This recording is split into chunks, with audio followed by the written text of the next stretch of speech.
Friend, मैं हूं शाइला खान और आप देख रहे हैं नायला पाकिस्तानी रिएक्शन। आज हम बात करेंगे प्राइम मिनिस्टर नरेंद्र मोदी के रूस के दौरे की, जो कि एक तारीखी अहमियत इख्तियार कर चुका है। प्रेसिडेंट पुतिन ने प्राइम मिनिस्टर नरेंद्र मोदी को हाई सिविलियन अवार्ड से नवाजा है, जिसे कहते हैं order of saint the Andrew apostle से नवाजा, जो कि न सिर्फ इंडिया के लिए बल्कि 140 करोड़ इंडियंस के साथ साथ प्राइम मिनिस्टर नरेंद्र मोदी के लिए बहुत ज़्यादा ऑनर की बात थी। दोस्तों, अगर हम वेस्ट की बात करें, अमेरिका की बात करें, तो वो इस दौरे से बहुत ज़्यादा जेलस होते दिखाई दे रहे हैं, क्योंकि इंडिया के प्राइम मिनिस्टर ने ओहदा संभालते ही सबसे पहला दौरा रूस का किया। और रूस के दौरे में जो अहम चीज़ दुनिया के नज़र में आई वो ये थी कि पुतिन ने पहली दफ़ा किसी सियासी पार्टी को, किसी प्राइम मिनिस्टर को अपने घर का दौरा करवाया, साथ उनके साथ शाम की चाय टेरिस के ऊपर भी। बहुत बड़ी बात है और बार बार वो एक दूसरे के साथ गर्म जोशी से मिलते हुए दिखाई दे रहे थे। अगर हम बात करें पाकिस्तानी वज़ीर आज़म शहबाज शरीफ की, 6 दिन पहले उनकी मुलाकात हुई है SCO में पुतिन के साथ, और उन्होंने हाथ पुतिन से मिलाने के बजाय कैमरामैन से मिला लिया, जो कि हमारे लिए बहुत ज़्यादा एम्बैरेसिंग मोमेंट रहे। सोशल मीडिया पे इसके लिए काफ़ी ज़्यादा ट्रोलिंग। लेकिन आप दोस्तों से रिक्वेस्ट है कि मेरा एक ब्लॉगिंग चैनल है लाइफ विद नायला, जिसका डिस्क्रिप्शन के अंदर लिंक मौजूद है। काइंडली दोस्तों उस चैनल को भी सब्सक्राइब करें, मुझे सपोर्ट करें, ताकि मेरी डेली लाइफ रूटीन आपके साथ शेयर हो सके। इंडिया इस चीज़ की कभी परवाह नहीं करता, क्योंकि वो एक बहुत पावरफुल इकॉनमी है। यूरोप ने हमेशा उनकी इस चीज़ से मुखालफत तो की है, लेकिन खुल के उनके खिलाफ कुछ कर नहीं पाया। पहले जब यूक्रेन वार हुई तो हमें उन्होंने ऑयल इंपोर्ट करने से मना कर दिया, हमने उनकी बात यूरोप की मान ली, एब्सोल्युटली नॉट इन प्रैक्टिकल हमने कह दिया। लेकिन इंडिया ने तब भी उनसे पेट्रोल और बाकी चीज़ें इंपोर्ट की और उसको बहुत डिस्काउंटेड प्राइस पे परचेज किया, और बाद में फिर इन्हीं यूरोपियन कंट्रीज को उसने बेचा। हाँ बिल्कुल, हाँ। तो इंडिया तो इस चीज़ की परवाह नहीं करता, क्योंकि उसकी 2 रीजंस है। एक तो उनकी इकॉनमी इतनी स्ट्रांग है और इतनी पावरफुल इकॉनमी है, और दूसरी वो ट्रू डेमोक्रेसी है। ऐसा नहीं है कि उन मोदी के मैंडेट पे कोई क्वेश्चन नहीं कर सकता इंडिया में। वो एक अनडिस्प्यूटेड इलेक्शन जीत के आया हुआ है, और रशिया से उनके तल्लुकात आज के नहीं है, ये जब से इंडिया और पाकिस्तान बने हैं ये तल्लुकात उनके तब से हैं। उन्होंने कभी अपनी स्टेट को स्विंग स्टेट नहीं बनाया, वो शुरू से ही रशिया के साथ खड़े हैं। हमारी तरह नहीं है कभी एक प्राइम मिनिस्टर रशिया जा रहा है, कह रहा है कि हम रशिया से तल्लुकात बनाएंगे, दूसरा आता है कहता है नहीं जी हम USA से तल्लुकात बनाएंगे। तो इंडिया बहुत क्लियर है अपने तल्लुकात को लेके। वो हमारी तरह नहीं है कि हमारा प्राइम मिनिस्टर जा रहा है मिलने, वो प्यूटन से जा रहा है, जाके मिल वो कैमरामैन से रहा है। वो बात भी मैंने करनी थी कि इतना 6 दिन पहले जब हमारे प्राइम मिनिस्टर की मुलाकात पुतिन से होती है SCO मीटिंग में, तो पुतिन साहब बड़े प्यार से हाथ बढ़ाते हैं, तो शहबाज शरीफ पुतिन को इग्नोर करके पहले कैमरामैन से मिलते हैं, तो फिर जाके पुतिन से मिलते हैं। इतनी एम्बैरेसमेंट। टर्की जाते हैं तो टर्की उर्दुगान के कान में बार बार कह रहे भाई तेरे लिए आम लाया हूँ, तेरे लिए आम लाया हूँ। क्या मतलब उन्होंने कभी आम नहीं खाए? क्या क्या क्या बिहेवियर है ये? तो चलो प्राइम मिनिस्टर तो नालायक है ही है, ये तो फॉरेन ऑफिस वाले लोगों का काम है। प्रोटोकॉल उसको फॉरेन प्रोटोकॉल सिखाएंगे, भाई आप प्यूटन से मिलने आए हुए हो, कैमरामैन से नहीं मिलने आए हुए। और आम तो हम वैसे भी उसको भिजवा सकते हैं। प्राइम मिनिस्टर इसके लिए थोड़ी है कि पूरा जहाज लेके जाए कि उसको प्राइम मिनिस्टर ऑफ टर्की को आम देने जाए। भाई आप कोई ट्रेड उनसे एग्रीमेंट करें, बोले मैं ये इन्वेस्टमेंट अपॉर्चुनिटीज लेके आया हूँ, आम थोड़ी लेके जाता है प्राइम मिनिस्टर। ये तो लोगों के घर मिलने जाए तो वो लेके जाता है, ये प्राइम मिनिस्टर का काम थोड़ी है। अच्छा, दूसरी तरफ आज मोदी साहब को हाई सिविलियन अवार्ड से नवाजा, जो कि बहुत बड़ी बात होती है। घर का पुतिन ने अपना विजिट करवाया और बताया कि मेरे घर में मेरी ये चीज़ें मेरी पसंदीदा है। ये चीज़ें और सोशल मीडिया पे बड़ी वायरल हो रही है। इंडिया के प्राइम मिनिस्टर की इतनी इम्पोर्टेंट, और हमारे प्राइम मिनिस्टर अगर कहीं चले जाए तो आधी कंट्रोवर्सी तो उनके खुद की वजह से होती है, और इतनी इम्पोर्टेंस भी नहीं मिलती, और मीटिंग्स में इग्नोर होते हुए नज़र आ रहे होते हैं। उसकी वजह यह है ना कि इंडिया कुछ लोग कुछ दो की पॉलिसी पे काम करता है, वो इन्वेस्टमेंट अपॉर्चुनिटीज लेके जाता है।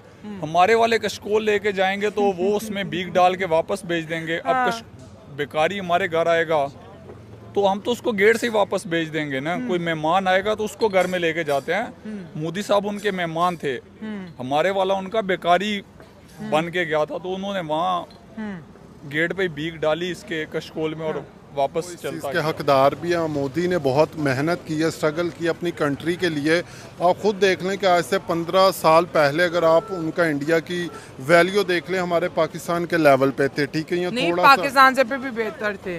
वही ना, कुछ बेहतर थे। हाँ। लेकिन इस वक्त आप देखी जाएं तो हमारा शायद क्या हुआ, अच्छा हाँ, तब देखें इंडिया का 1 रुपया अगर होता था तो हमारा शायद वो हाफ होता था, ठीक है। लेकिन इस वक्त हमारा इतनी वैल्यू लो हो चुकी है कि हमारे 5 रुपए हों तो उनके 1 रुपए के बराबर सही हो बनते हैं, गया, ठीक है। हाँ, ठीक तो है। रीज़न ये है कि मोदी जी ने बहुत सारी मेहनत की, स्ट्रगल की है। उन्होंने अपनी हर कंट्री के अंदर एक अच्छी बेस बनाई है, ठीक है। कहते हैं ना, जिसकी जितनी वैल्यू होती है उसको उतनी ही इज्जत दी जाती है, ठीक हो है। गया। मोदी की इज्जत बनती भी है, उसकी रीज़न अपनी कंट्री के लिए उन्होंने बहुत कुछ किया है, बाकी कंट्री को बेनिफिट्स भी दिए और ख़ुद भी उनसे लिए। उनके साथ हर कंट्री खुद चाहती है कि हम तिजारत करें, उसके लिए उनको अच्छे ताल्लुकात बनाने पड़ेंगे। सर उनको मार्केट भी तो बहुत बड़ी हो गई है ना इंडिया।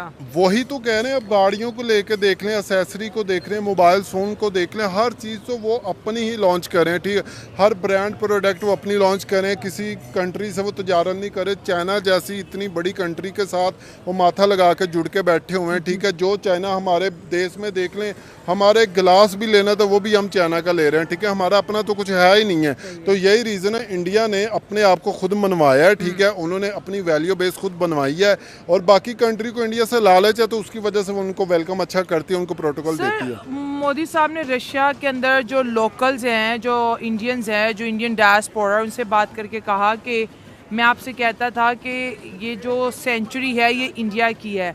आज दुनिया कहती है कि ये जो सेंचुरी है ये इंडिया की है। हर जगह इंडिया जो है डोमिनेट कर रहा है। वो क्रिकेट हो, जैसे अभी last T20 world cup cover हुआ, IT हो, इकोनॉमिक हो, मैन्युफैक्चरिंग हब हो, हर जगह जो है इंडियन लोग या इंडिया डोमिनेट करता हुआ दिखाई दे रहा है। देखें, बात मैंने पहले भी कही है, जब एक अच्छा लीड करने वाला लीडर मिल जाता है ना तो आपकी कंट्री के, आपकी पब्लिक के हालात बदलना शुरू हो जाते हैं, ठीक है। जब मोदी आया था उसने हर किसी को, सिविलियन जितने भी, चाहे वो मुस्लिम है, चाहे नॉन मुस्लिम है, हिंदू है, जो भी है, उन्होंने हर किसी को अच्छी सहूलत दी है, अच्छे बेनिफिट्स दिए हैं।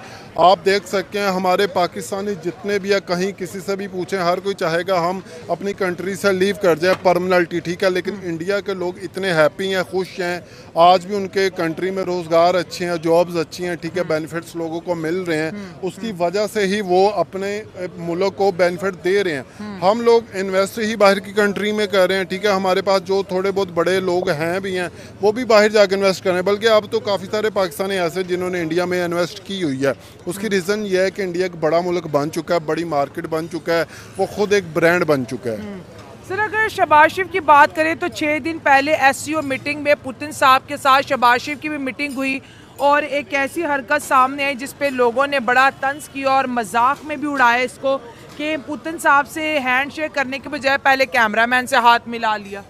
अब मैंने पहले ये बात कही है, जिसकी जितनी वैल्यू होती है वो वही करता है। शायद वो अपना, जैसे पाकिस्तान में मीडिया को इन्वेस्टमेंट करके पैसे दे के अपनी पब्लिसिटी करवा रहे हैं, जैसे पीछे आपने देखा होगा टिकटॉकर्स को भी पैसे दिए जा रहे हैं, ठीक है। उनको पता था कैमरामैन से सलाम लेंगे तो हमें अच्छा पेश करेगा, ठीक है।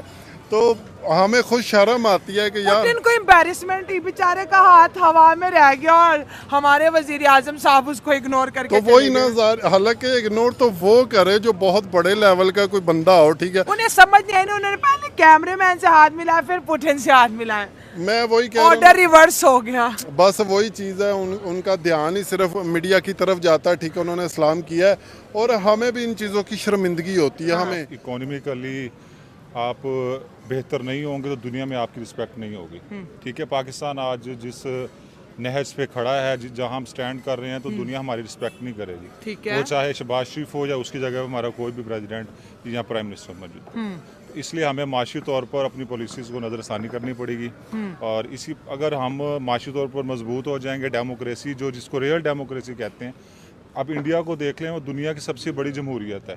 ऑलमोस्ट 1 अरब 40 करोड़ उसकी आबादी है और 99% जो लोग हैं ना, उन्होंने कभी ये सवाल नहीं उठाया कि हमारे मुल्क में जो है वो करप्शन हुई है। और हमारी जो 25 करोड़ आबादी के अंदर भी 80% लोगों का यही दावा होता है कि करप्शन हुई है। तो और होती भी है। और होती भी है बिल्कुल। और हमें ये करना पड़ेगा कि हमें सबसे पहले माशी तौर पर मजबूत होना पड़ेगा, अखलाकी तौर पर हमें हमारी कौम को मजबूत होना पड़ेगा।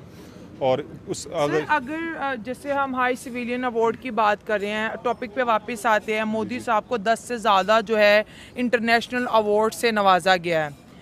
जब भी उन्हें कोई अवार्ड मिलता है वो कहते हैं ये मेरा ऑनर नहीं है, ये 140 करोड़ भारतीयों का ऑनर है। और वाकई उनके बात में ये दम भी है। इंडिया जहाँ कहीं जाता है लोग झुक के मिलते हैं, इतना वार्मली वेलकम करते हैं, इंपॉर्टेंस देते हैं। और ये दौरा सिर्फ चाय का नहीं है, बहुत से कॉन्ट्रैक्ट भी साइन हो गए। जब कहीं वो जाते हैं इंडिया के लिए कोई तोहफा लेके आते हैं। तीसरी टर्म आप इंडिया की क्या समझते हैं, जिस तरह वो अब दुनिया की जो है 5th लार्जेस्ट इकोनॉमी है, क्या तीसरी बन जाएगी वो? क्योंकि मोदी साहब अपनी ये तीसरी बारी में बहुत स्पीडीली काम करेंगे।